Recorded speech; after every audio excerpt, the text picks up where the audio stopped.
자, 154페이지 정답 확인부터 해서 오늘 수업 진행해 보도록 하겠습니다. 자, 1번. 자, 이 글에 대한 설명을 알맞지 않은 것은 이라고 했네요. 자, 이 글을 우리가 뭐라고 부르느냐?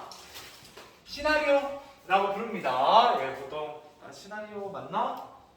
아니구나. 이거는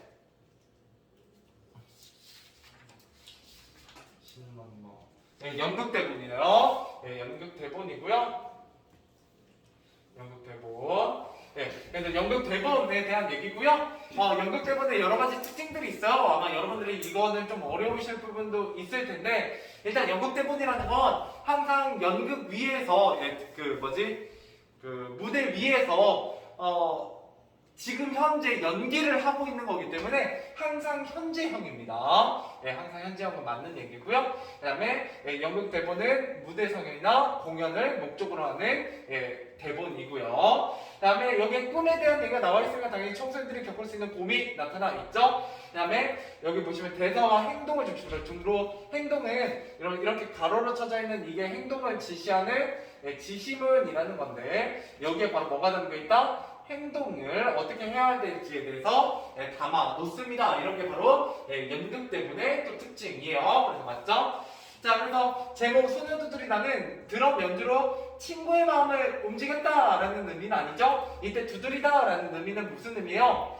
하나는 드럼을 치다라는 두드리다라는 의미고요. 또 하나는 뭔가 이제 꿈, 그죠? 소녀의 마음, 이런 청소년들의 마음, 고민 이런 것들을 두드리다 뭐 이런 의미가 되겠습니다. 정답은 5번이에요. 이렇게 보시면 되겠습니다. 자, 그 다음 넘어가 보도록 하죠. 2번입니다. 달에서 나무에 나타난 상미의 시비를 알맞지 않은 것이라고 했네요. 상미는 누구를 만나게 되냐 처음에 다문단에서 선우를 만나게 됩니다. 이때 선우는 사격 국가대표를 준비하고 있는 학생이고요.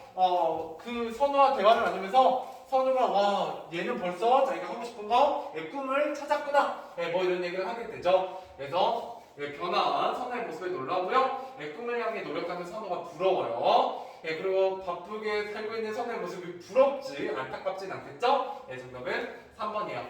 그에 비해서 자기는 선우와 달리 꿈을 아직 찾지 못하고 내가 좋아하는 일, 잘하는 일 이런 것들을 못 찾은 모습이 굉장히 실망스러웠고요. 그 다음에 하고 싶은 일을 아직 찾지 못한 자신의 모습이 답답함을 느끼게 됩니다. 자, 그 다음 3번. 자, 이 글을 연극 공연을 준비할 때 연출이 지시할 수 있는 내용을 알맞지 않은 거. 자, 가방, 교복, 책, 포스터 이런 소품 필요하고요. 선우 연기 배우는 그죠? 굉장히 상영 시작하면서 선생님 내 꿈이야. 머리를 들어 상대 뒤쪽을 바르면 버스 온다 내일 보자 뭐 이렇게 굉장히 자신 있게 자신의 꿈을 찾은 모습을 연기하면 좋겠죠. 무대 배경으로 교문 그림과 학교 복도 그림을 준비해 주세요 라고 했는데 뭐 이것도 나쁘지는 않죠. 이런 게 무대 배경이었어요. 그 다음에 버스 소리와 학생들 떠들썩한 소리를 미리 녹음해 두면 좋겠죠? 여기 버스 오는 거, 아니면 복도에서 친구들이 웅성웅성 되는 거, 이런 것들을 들려주면 좋겠죠? 자, 5번. 상미가 포스터를 보고 퇴장하는 장면의 씬이라고 했는데, 그때 어떤 음악을 쓰면 좋다? 가벼운 발걸음 음악과 어울리는 음악이 어울릴 테니까 꿈을 찾은 어떤 음악? 어둡고 우울한 느낌이 아니라 밝고 경쾌한 느낌의 음악이 좀 잘 어울리겠다 이렇게 보시면 좋겠죠? 정답은 5번입니다. 그 전까지는 상미가 좀 우울했는데 포스터를 보고 그래 나 드럼 잘 쳤었지? 드럼 치고 싶어 라고 자신의 꿈을 찾은 걸 볼 수가 있으니까요. 자, 그러면 기억에서 디귿이 연극 대본의 구성 요소 가운데 무엇에 해당하는지 알맞게 묶은 것은 이라고 했네요. 아까 제가 이렇게 가로로 묶인 것 뭐라고 불렀냐면 지시문이라고 부르는데 하필이면 또 지시문 중에서도 어떤 지시문을 물어보는구나. 자, 이거는 뭘 지시하는 행동을 지시하는 행동 지시문입니다. 알겠죠? 이 문제 좀 어렵겠다. 그 다음에 니은 같은 경우는 사격 시작하면서 세우는 내 꿈이야 이렇게 얘기하고 있으니까 이거는 대화이고요. 대화. 행동 지시문이고요. 자, 그 다음에 이거는 관객들한테 하는 말이에요. 괜히 샀나봐. 나한테는 어렵기도 하고 꼭 필요한 책도 아닌데 공부 잘하는 손재희가 산다고 하니 나도 사버렸어 라는 상미의 생각을 혼잣말로 드러내는 거예요. 그래서 이거는 독백이 되겠습니다. 정답은 4번. 이건 좀 어렵겠다. 자, 그 다음에 6번 넘어가 보도록 하겠습니다. 자, 가에서 마무리하면서 상미의 생각을 알맞지 않은 것은 이라고 했네요. 자, 1번 엄마께서 나의 간절함을 알려주시면 좋겠어. 그죠? 예, 상미가 저 드럼 치고 싶어요. 허락해주세요. 라고 말하고 있으니까 당연히 엄마가 이해해줬으면 좋겠다 라고 생각할 거고요. 남단, 왜 연습한 만큼 실력이 늘지 않을까? 그죠? 예, 관계를 보면서 열심히 연습하고 있지만 마음이 즐겁지만 않아요. 왜? 실력이 잘 늘지 않아서 그렇죠. 네, 그 다음에 밴드분들이 나의 마음을 이해해주고 위로해주죠. 위로해주는데도 속상한 거지 이해해주지 않아서 속상한 게 아닙니다. 정답은 3번이 되겠네요.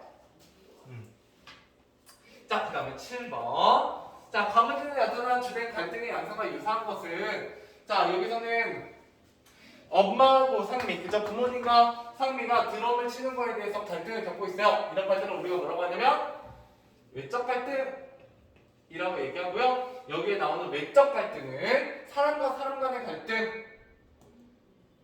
예, 정답은 4번이 되겠죠? 윗집 사람과 아랫집 사람이 서로 싸우고 있죠? 이렇게 사람과 사람이 갈등을 하는 걸 외적 갈등이라고 합니다. 좀 어려운 내용이지만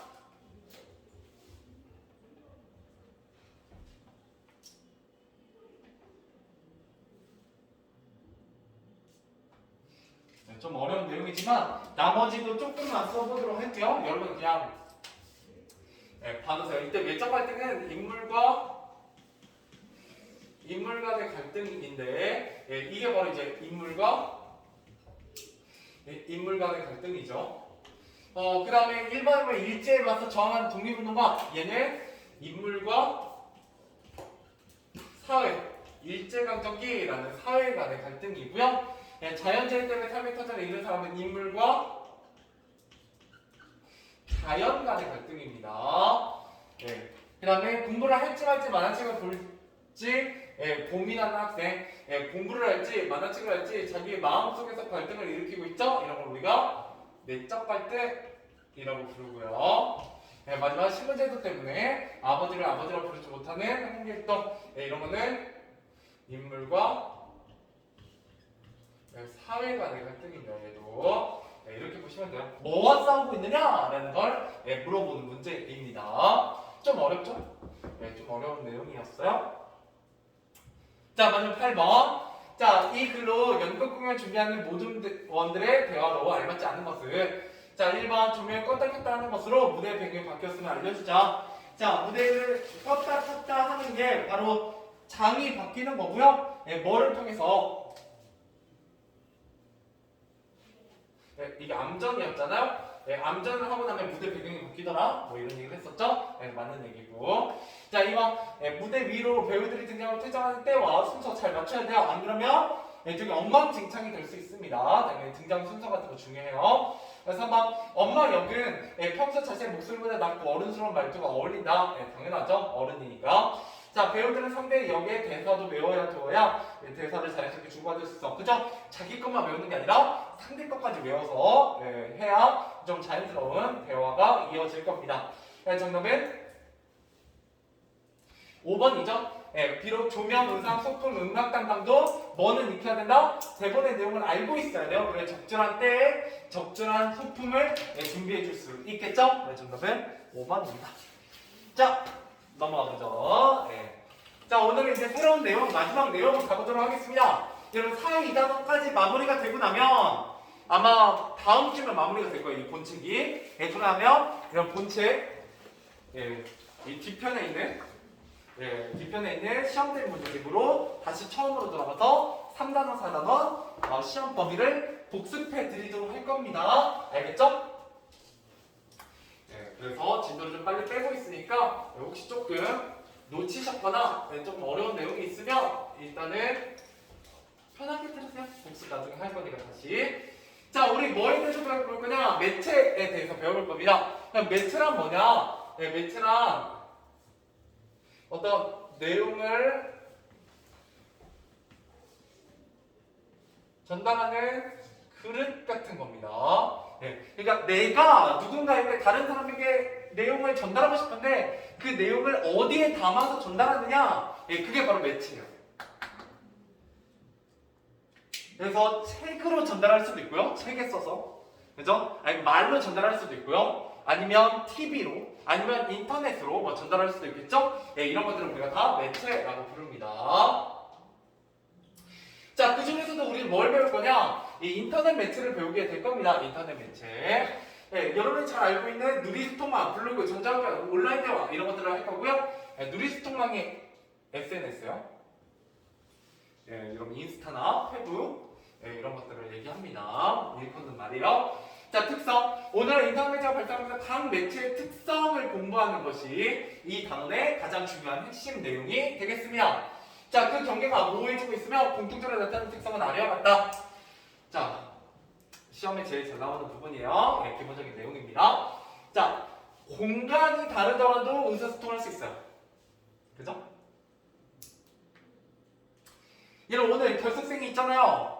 그죠? 그래서 영상으로 이렇게 찍고 있는데. 자, 아무튼 이렇게 공간이 같이 하고 있지 않더라도 제가 지금 이걸 찍은 다음에 유튜브에 업로드를 할 거거든요. 그 다음에 그 친구들에게 보내줄 거예요. 그러면 비록 공간이 같이 있지 않더라도 어떻다, 이 수업을 물론 동시에 같이 하는 건 아니지만 함께 할 수 있다. 뭐 이런 얘기고요. 그 다음에 두 번째, 기호나 그림 등을 사용하면 자신의 감정이나 생각을 표현할 수 있다. 이게 여러분들이 알고 있는 이모티콘입니다. 이모티콘. 여러분 뭐 카톡 같은 거 보내실 때나 뭐 팸에 보내실 때도 이모티콘 쓰시잖아요. 그게 바로 뭐다? 기호나 그림 등을 사용해서 감정을 나타내는 것, 그런 게 이모티콘이죠. 아주 여러분들이 잘 쓰는 것 중에 하나는 바로 유유잖아요. 뭐만 하면 유유, 그죠? 붙여서 아니면 이제 키키키 뭐 이런 것들도 일종의 이모티콘이에요. 이런 것도 일종의, 알겠죠? 그래서 이거는 재밌다, 이거 슬프다, 뭐 이런 표현을 하게 되는 거죠. 왜? 우리가 실제로 얼굴을 보고 대화를 나눈다면 표정을 통해서 이걸 대신하게 돼요. 웃거나 울거나, 그죠? 근데 우리가 문자로, 그죠? 보내게 될 때는 이런 것들을 표현할 수 없기 때문에 이모티콘을 사용하게 되는 겁니다. 조금만 다른 얘기 더 해보면 이모티콘은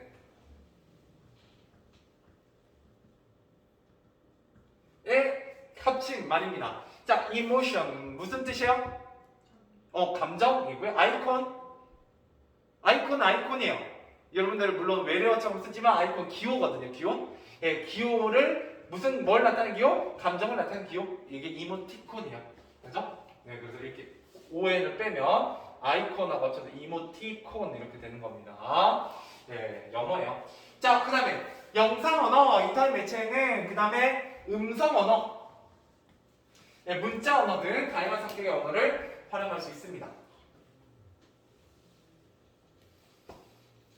그래서 물론 여러분들은 문자 언어를 가장 많이 쓰시겠지만 뭐 팸이나 카톡이나 이런 거 가끔 영상 언어나 음성 언어 같은 경우도 보낼 수는 있죠. 마음만 먹으면. 자, 그 다음에 자료를 첨부할 수 있어요. 여러분들 학교마다 밤마다 단톡방 생기잖아요. 그러면 단톡방에 막 가정통신문 올라가거나 여러 가지 문서 자료 같은 것도 올라가기도 하죠.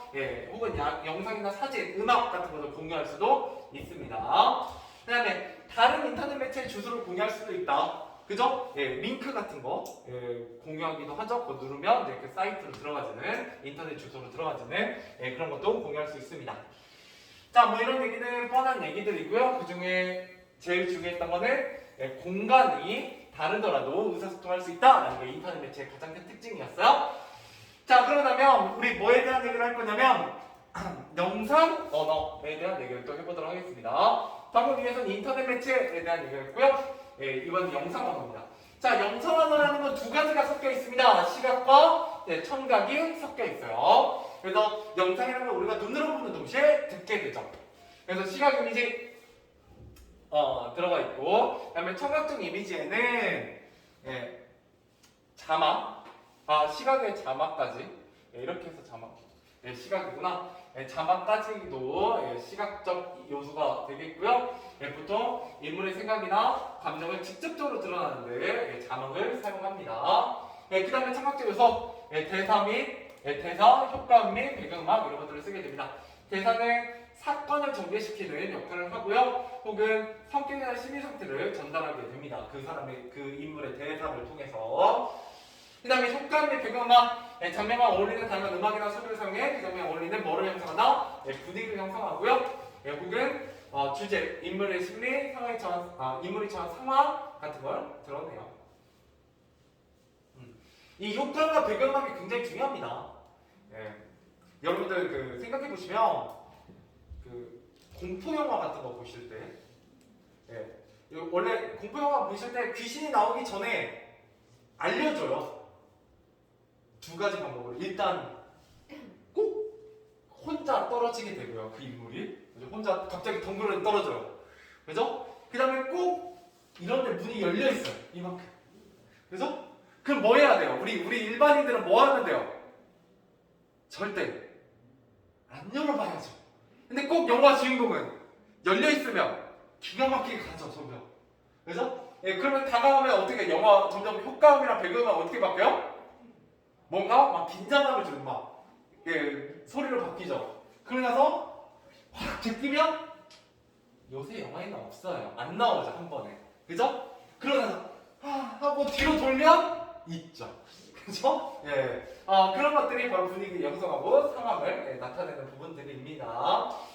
그래서 여러분들 정말 무서우면 원래 그 공포 영화 잘 못 보시는 분들은 대부분 어떻게 해요? 눈을 가려요. 막 그 학교에서 가끔 보여주잖아. 그러면 친구들 중에 진짜 못 보는 애들 있거든요. 그래 눈을 가려요. 눈 가려봤자 무서워요. 소리가 들리거든요. 그래서 원래는 눈을 가리는 것보다 더 좋은 방법은 귀를 가리는 겁니다. 그래서 친구가 너무 무서워해서 막 귀를 가리려고 한다. 그러면 그 손을 붙잡아서 귀를 열어두면 굉장히 친구가 무서워하겠죠? 그래서 공포 영화는 실제로 여러분들 음소거 소리 하나도 안 들리게 하고 보시면 재미없어요. 생각보다 귀신 나와도 그렇게 안 놀라요. 놀라는 게 반으로 줍니다. 소리가 안 들리면. 나중에 해보세요. 해보세요. 원래 이제 더 10배를 즐기는 방법은 집에 아무도 없을 때 혼자 이불을 뒤집어 쓰고 불 다 끄고 공포 영화를 보면 기가 막히게 재밌어요. 보다가 뭔가 이렇게 등 뒤가 간질간질해요. 그러면 그거 빨리 보고, 그죠? 그러면서 또 재밌게 볼 수도 있긴 해요. 자, 넘어가 보죠. 세 번째, 영상 매체를 통해 생각이나 느낌, 경험을 우리가 영상물로 표현해보자. 이런 거 뭐 학교에서 하게 되는 거고요. 학원에서는 이런 거, 그죠? 영상물로 표현하는 과정을 배우게 될 겁니다.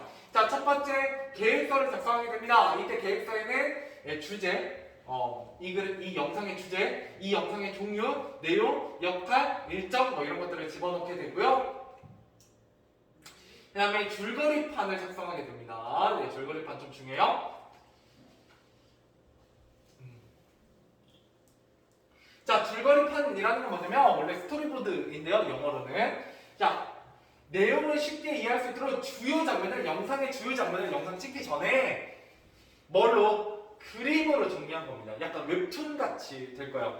여러분들 어디를 잠깐 보시면 나오냐면 안 나오나?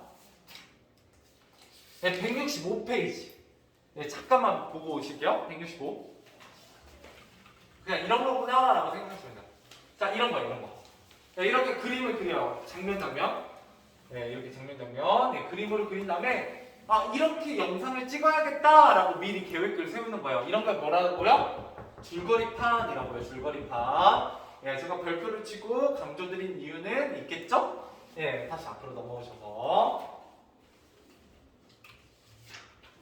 자, 그 다음에 세 번째, 줄거리 바탕으로 영상물을 작성하고요. 그걸 인터넷 매체를 활용해서 인터넷 매체 보통 어떤 특징을 가지고 있냐?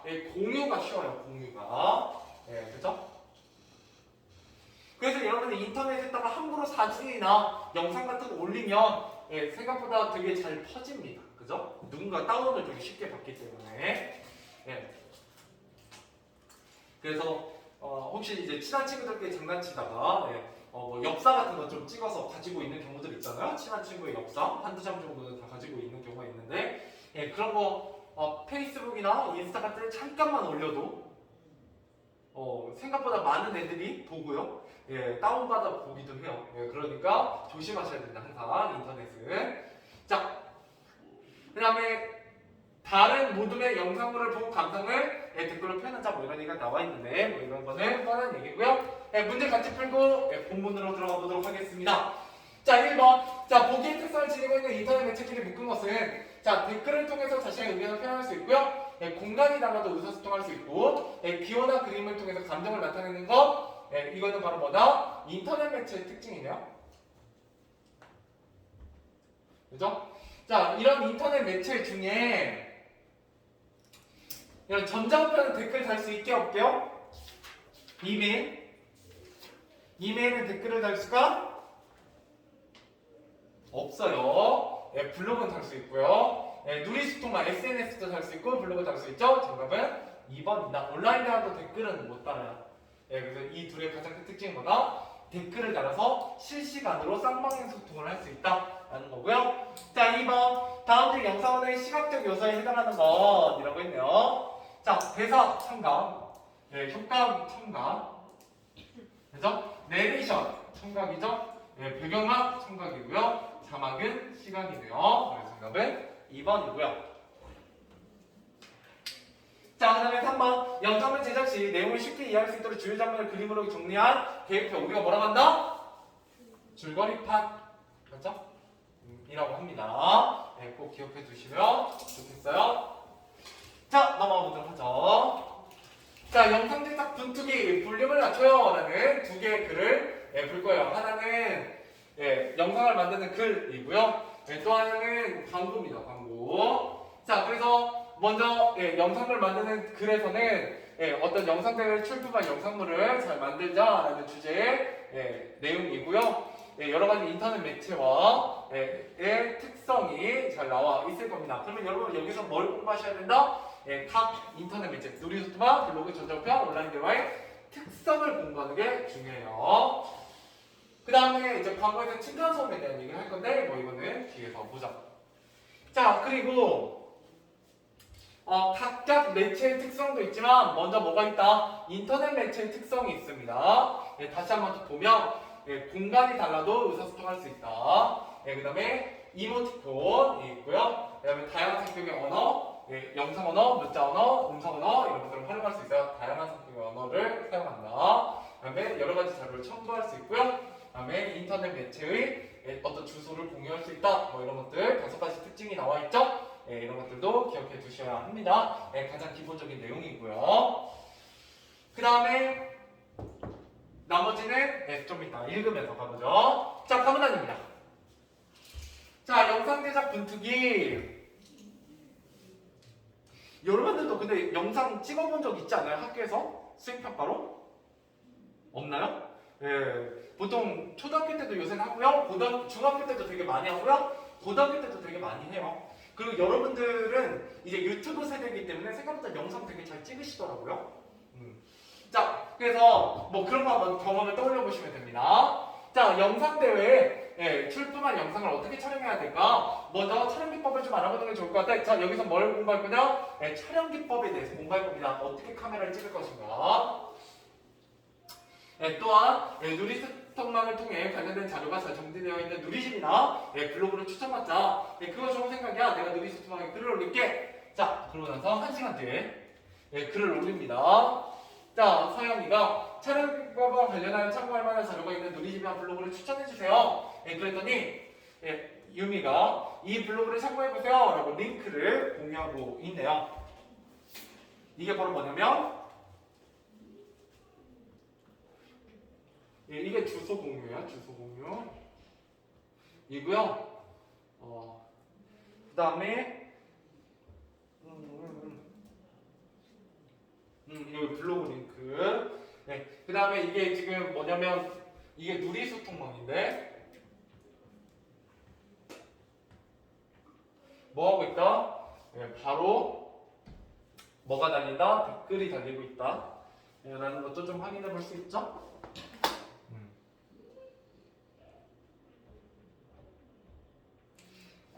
이런 누리소통방은 어떤 특징이 있냐? 라고 했을 때 다른 사람들과 자유롭게 의사소통할 수 있다.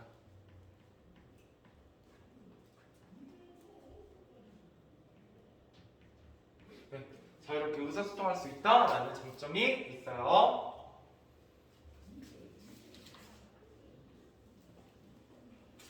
자, 그래서 다음 페이지 문제는 한번 해볼게요. 자, 이번에는 이제 블로그 글로 들어가 보도록 하겠습니다. 자, 블로그에서 촬영 기법에 대한 여러 가지 내용이 나와 있어요. 오늘 배우실 내용 크게 두 가지입니다.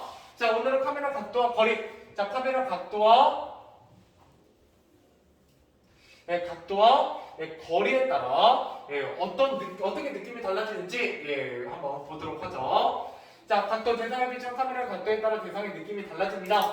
자, 아래에서 위를 향하는 각도로 촬영하면 커 보이는 효과가 있고요. 위에서 아래를 향하는 각도로 촬영하면 작아 보이는 효과가 있어요. 그 다음에 사람의 눈높이에서 바라보는 각도로 촬영하면 편안하고 자연스러운 느낌을 주게 됩니다. 그래서 실제로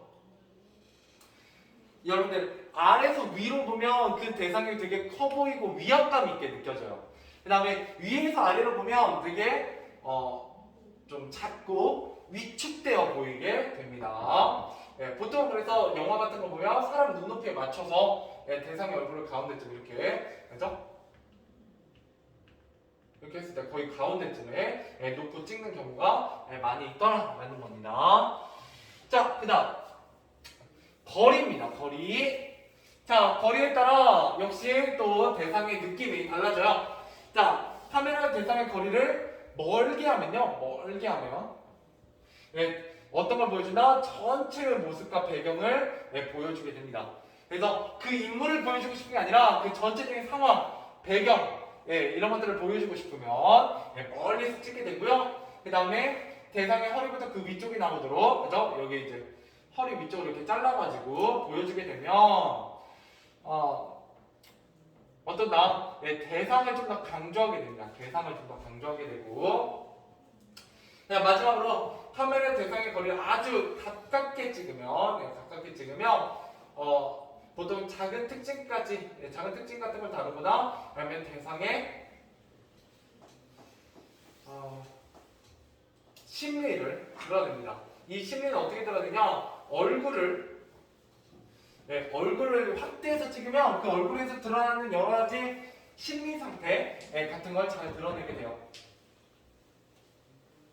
그래서 여기 글에 뭐가 나와 있다? 카메라의 각도와 카메라의 거리에 따라서 대상에 대한 느낌이 내가 보여주고자 하는 바가 달라질 수 있다. 이런 얘기를 하고 있습니다. 자, 댓글. 자, 다리를 길게 보이게 하려면 어떻게 찍는 게 좋을까요? 아래에서 위를 향하는 각도로 찍으면 다리가 길어 보여요. 좋은 정보 감사합니다. 한번 따라해봐야겠어요. 이런 얘기가 나와 있네요.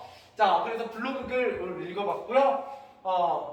카메라에 관심이 많은 분인가 봐. 유용한 정보가 많구나. 영상을 촬영할 때 큰 도움이 되겠어. 좋은 정보를 얻었으니 감사하다는 댓글을 달아야지. 이렇게 되어 있죠. 자, 우리 댓글에 대한 특징 몇 개만 좀 적어보죠. 댓글. 빈 곳에다 적으시면 됩니다. 여러분 여기 왼쪽에다 적으셔도 편하고요. 아니면 뭐 저 적으시는데 적으셔도 돼요.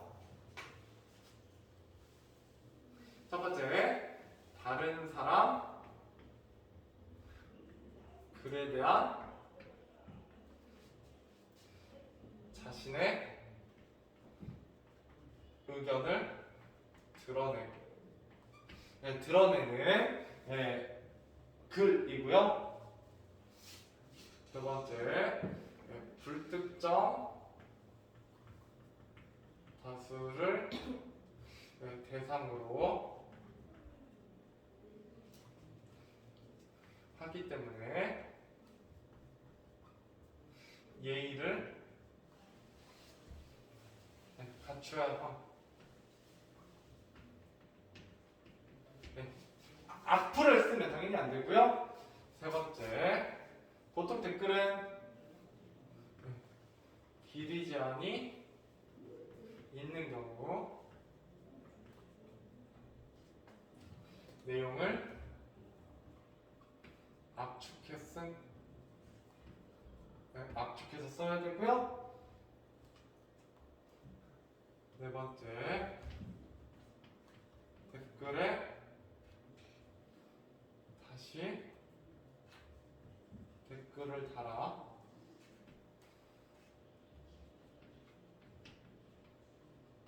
의견 교환이 가능합니다.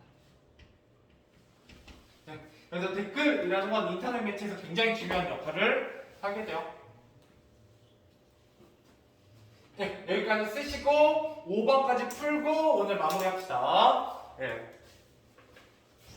자, 1번부터 5번까지 풀어보세요. 문제는 별거 없을 거예요. 네, 1번부터 5번까지.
자, 가보도록 합시다. 네, 정답 확인해보죠. 자, 1번 가변 학생들이 이용하기로 하는 인터넷 매체는 무엇인가? 네, 당연히 여러 사람의 의견을 받을 수 있는 누리소통망이었습니다. 그래서 이 누리소통망에 뭐와 관련된 영상과 관련된 어떤 정보가 담겨있는 글을 추천받자라고 했고요. 자, 2번 가변을 통해 알 수 있는 누리소통망의 특성을 알맞지 않은 것 댓글 달 수 있습니다. 온라인 친구와 소통할 수 있겠죠. 다른 인터넷 매체 주소를 공유할 수도 있고요. 이렇게 링크로 같은 공간 아니죠. 이런 같은 공간에 있는 사람들만 소통 가능하다라는 건 인터넷 매체에 대한 설명과 거리가 멉니다. 자, 그다음 3번 학생들이 블로그를 통해 얻은 정보는 당연히 촬영 기법입니다. 촬영 기법. 멀리서 찍냐, 어떤 각도로 찍냐에 따라서 대상을 보여주는 방법이 달라진다. 뭐 이런 얘기를 하고 있고요. 자, 4번. 자, 나무를 통해 알 수 있는 블로그의 특성을 알맞지 않은 것은 이라고 했네요. 자, 이것 좀 알고 계시면 좋은데 블로그는요 보통 관심사를 다루는 글이 써 있고요. 그 다음에 항목에 따라 글을 정리해 놨고요. 댓글 달 수 있어요. 여기 댓글 달려있죠? 그 다음에 서로 다른 공간, 이거는 뭐 인터넷 매체의 특징이니까. 그 다음에 다양한 양식의 언어를 사용할 수 있다고 맞죠? 근데 뭐가 틀렸냐면 독재 관심사가 아니네요. 뭐요? 이거 글쓰기. 이 블로그의 주인의 관심사를 다루게 됩니다. 독자의 관심사가 아니라. 그 정답은 1번이요. 자, 마지막 5번까지 하고 마무리하죠. 보기에서 A에 들어갈 알맞은 말을 한 단어로 쓰시오. 자, 누리소통과 블로그는 모두 뭐를 통해서? 댓글을 통해서 우리가 의사소통하고 있다. 분량의 제한이 있는 편이므로 주로 내용을 간결하게 압축하자. 이렇게 되어 있네요. 여기까지 하죠.